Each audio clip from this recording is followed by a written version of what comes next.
Naiknya biaya haji mengakibatkan sebagian calon jemaah haji belum melunasi biaya haji hingga batas akhir hari ini. Sejumlah calon jemaah haji mengaku mereka batal berangkat ke Tanah Suci karena tidak bisa melunasi biaya haji.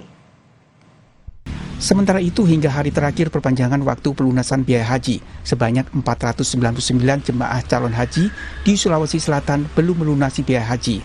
100 diantaranya berasal dari kota Makassar.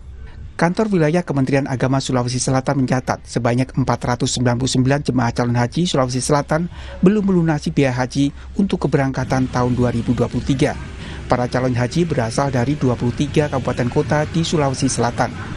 Tidak melunasi sekitar 6%. 6%. Yang sudah melunas 94%, belum melunasi sekitar 6%. Tapi kami tidak khawatir dengan kekosongan kuota ini karena cadangan kami sudah siap, sudah melunasi. Direktur Umroh dan Haji Khusus Kemenak Nur Arifin menyebut, untuk kuota haji khusus hampir 100% sudah melunasi pembayaran biaya haji. Hanya tinggal merampungkan biaya petugas haji yang banyak digabungkan atau konsorsium.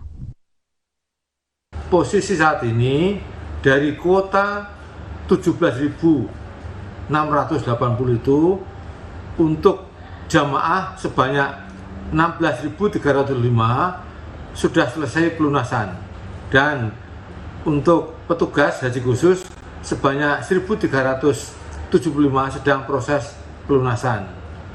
Karena untuk petugas ini ada beberapa hal yang dilakukan, antara lain konsorsium.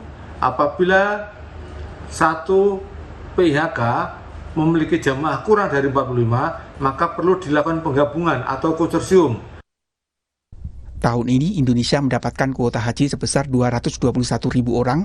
Biaya haji saat ini ditetapkan pemerintah di angka 49,8 juta rupiah. Besaran tambahan saat pelunasan ini tergantung dari dana yang sudah disetorkan oleh masing-masing calon jemaah haji. Meskipun ada kuota cadangan, tapi nyatanya tidak semua calon jemaah haji bisa memuluskan langkah beribadah ke Tanah Suci karena kendala biaya gagal melunasi biaya haji per hari ini. Tim Liputan Kompas TV.